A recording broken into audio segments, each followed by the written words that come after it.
ভারতের ওই যে মাধ্যমিক যে স্তর শিক্ষা যে স্তর সেখানে যে ইতিহাস বই পড়াতো সেটা তো আসলে অনেক ভুলে ভ্রান্তিতে ভর্তি ছিল। বিজেপি সরকার এটা সংশোধনের চেষ্টা করছে। তাতে তো এতদিন এই যে মুঘল সাম্রাজ্যদেরকে বলা হতো মহান মুঘল সম্রাট, তাই না? তার মধ্যে আকবর দি গ্রেট বলা হতো। আমি যখন মানে বুঝদার যখন হলাম, আমি নিজেই কিন্তু একটু প্রশ্ন আমার জাগ্রত হতো যে এই যে ভারতীয় উপমহাদেশে এই যে মুসলিম যে শাসক গোষ্ঠীগুলো ছিল, এই মুসলিম যে শাসক গোষ্ঠী যারা বাইরে থেকে এসে আক্রমণ করে এই সমস্ত দেশের একেবারে পুরো একেবারে কালচার চেঞ্জ করে দিয়ে মানে কি ওলটপালট করে ফেলছিল, তাই না? তো এরা কি করে ভারতীয়দের হয়, গৌরবজনক বীর হয়। যেমন উদাহরণস্বরূপ, যখন ছোটোবেলায় ওই যে সিরাজউদ্দৌলার কাহিনী পড়তাম, বা মনে করেন যে ইখতিয়ারউদ্দিন মোহাম্মদ বখতিয়ার খিলজি আর কি, হঠাৎ করে লক্ষণ সেনের রাজ্য আক্রমণ করলো, তাই না? 18 জন অশ্বারোহী সৈন্য নিয়ে নাকি লক্ষণ সেনের রাজ্য আক্রমণ করলো এবং লক্ষণ সেন নাকি পালিয়ে গেল। সেই অল্প বয়সে, তখন তো আর বুঝতাম না, তখন তো ইখতিয়ারউদ্দিন মোহাম্মদ বখতিয়ার খিলজিকে তখন তো বিশাল বীর মনে হতো, এত বড় বীর, রাজা পালিয়ে গেছে। কিন্তু যখন বুঝ পড়া হলো তখন চিন্তা করলাম যে এরা কিভাবে বীর হয়, এরা তো আমাদের দেশের কেউ ছিল না। এবং এই যে নবাব সিরাজউদ্দৌলা বলে না যে কি স্বাধীন বাংলার শেষ নবাব, তখন মনে হতো যে এই যে ইংরেজরা আসলো, তারপরে ইংরেজদের পক্ষ নিয়ে মির্জাফরই করলো, মানে বিশ্বাসঘাতকতা করলো।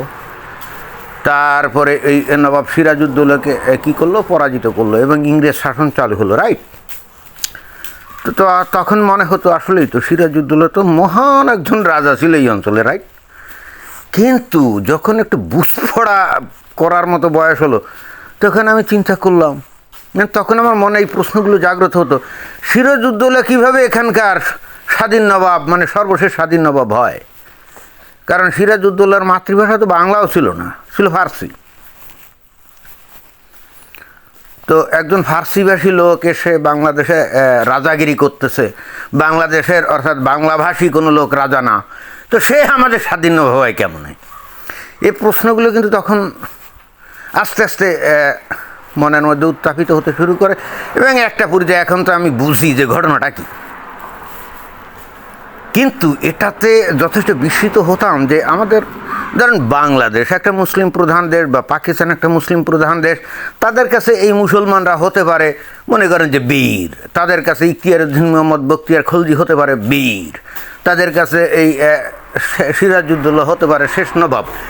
বাট ভারতে হিন্দু অধ্যুষিত দেশে সেখানে এরা কীভাবে বীর হয়, সেখানে এদের মহিমা কীভাবে হয়, মানে ভূগোল কীভাবে আকবর দি গ্রেট হয়, মানে আকবরকে কেন দি গ্রেট বলবে এ ভারতের হিন্দুরা?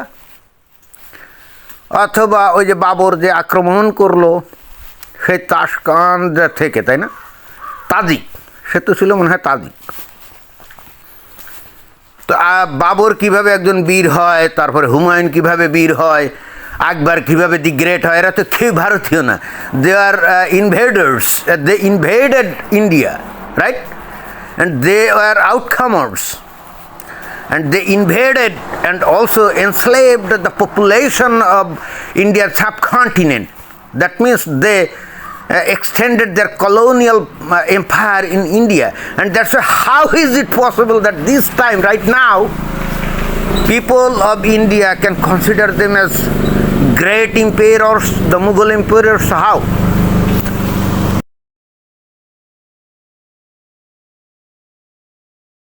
যাই হোক, অনেকদিন পর হলেও ভারতের শাসক গোষ্ঠী মানে বিজেপি শাসক গোষ্ঠী তারা উপলব্ধি করেছে যে এদেরকে যদি বীর পুরুষ হিসাবে ভারতের ছাত্রছাত্রীদের কাছে পরিচয় করিয়ে দেওয়া হয়, তাহলে এই ভারতের যে জেনারেশন বা যে প্রজন্ম তাদের মধ্যে কিন্তু দেশপ্রেম তৈরি হবে না। অ্যান্ড দ্যাটস ওয়াই তারা এখন সিদ্ধান্ত নিয়েছে যে তাদের ইতিহাস বইতে এই মুঘলদের ব্যাপারে প্রকৃত সত্য এখানে তুলে ধরবে।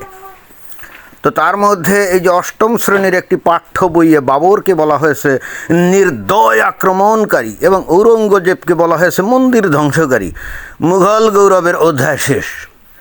আচ্ছা, অনেকে বলতে পারে যে এইটা কেন করলো, এটা তো ঠিক না, এতদিন ধরে এটা ছিল।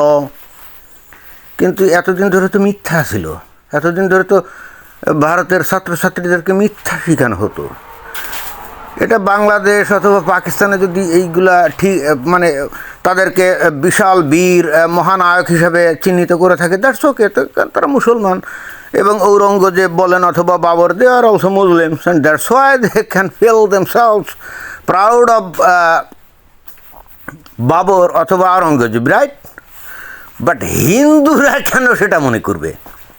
তাদেরকে জোর করে এই জিনিসগুলো এই যে দশকের পর দশক ধরে তাদের মাথায় ঢুকানো হতো।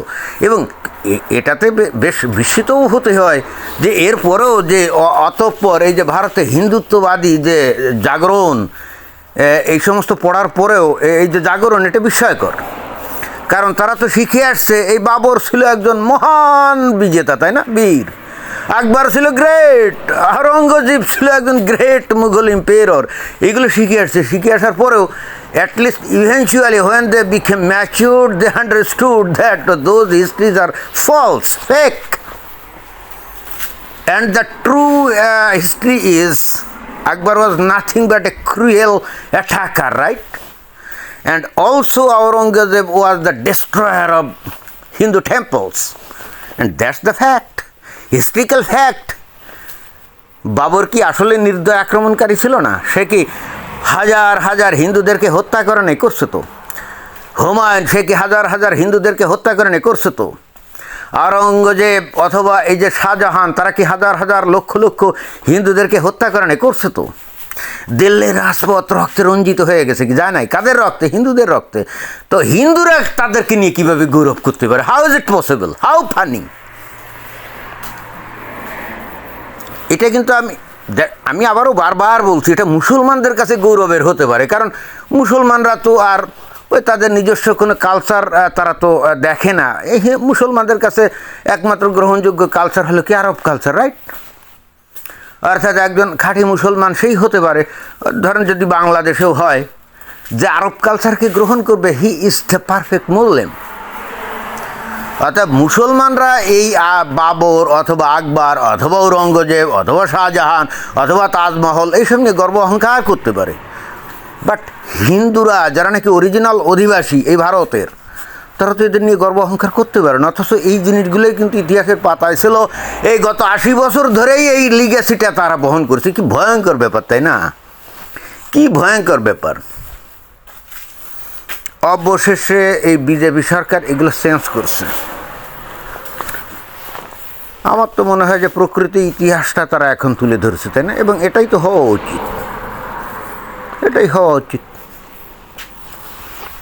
মানুষদেরকে প্রকৃতি ইতিহাস জানতে হবে ভাই। ভুয়া, মন গড়া, বানানো ইতিহাস এগুলো বলে মানুষদেরকে বিভ্রান্ত করার তো কোনো অধিকার কারো নাই।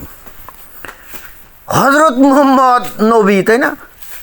চিন্তা করে দেখেন যে শত শত বছর ধরে তার সম্পর্কে কী ধরনের ভুয়া এবং বানোয়াট কাহিনীগুলো প্রচার করা হয়েছে। আমরা ছোটোবেলায় বইতেও পড়ছি, ওই যে সেই ইহুদি বুড়ির কাহিনী, যে রাস্তায় কাঁটা ছিটিয়ে দিত। একদিন কাঁটা যখন দেখলো না নবী, তখন বুড়িকে খুঁজতে খুঁজতে বাড়ি গিয়ে হাজির হলো, দেখলো বুড়ি অসুস্থ, বুড়িকে সেবা শুশ্রূষা করলো, বুড়ি প্রীত হয়ে ইসলাম গ্রহণ করলো। অথচ এখন এবং এই জিনিসগুলো আমরা কিন্তু বইতেও পড়ছি। এখন না শুনি এগুলো সব ভুয়া। চিন্তা করে দেখেন, the basis of Islam is nothing but lie, the great lie আর দ্য হিউজ লাই, মিথ্যার উপর প্রতিষ্ঠিত, তাই না? তো ভারতে এই যে স্কুলের ছাত্রছাত্রীদের যে ইতিহাস পড়ানো হতো, কমপ্লিটলি মিথ্যা ইতিহাস পড়ানো হতো, মিথ্যা কথা। এবং এটা ভারত কীভাবে এই গত 80 বছর ধরে টলারেট করলো? শুধুমাত্র কংগ্রেসের কারণে, তাই না? জওহরলাল নেহরুর নেতৃত্বে যখন সর্বপ্রথম কংগ্রেস সেই 1947 সালে এই ভারতের ক্ষমতায় আসে, মানে মন্ত্রিপরিষদ গঠিত হয়, তখন তাদের শিক্ষামন্ত্রী কে ছিল? আবুল কালাম আজাদ। হ্যাঁ, আবুল কালাম আজাদ ওয়াজ এ গ্রেট পারসন, কোনো সন্দেহ নেই। কিন্তু eventually his identity was A Muslim, right? And that's why how will he write the history, avoiding Mughal emperor to be identified as great? একজন মুসলমানের কাছে এই মুঘলরা তো, সে যত উদার মুসলমানই হোক, এই মুঘলরা কী হবে, তার কাছে গ্রেট হবে না। সেটাই ঘটেছিল এবং সেই লিগাসিটাই বহন করে চলছে গত 80 বছর ধরে। Eventually Indians are discovering the truth, and that the truth will be reflected in their history right now, and the students of middle school will learn the true history, and maybe they will identify themselves as the true patriot Indians. Thank you.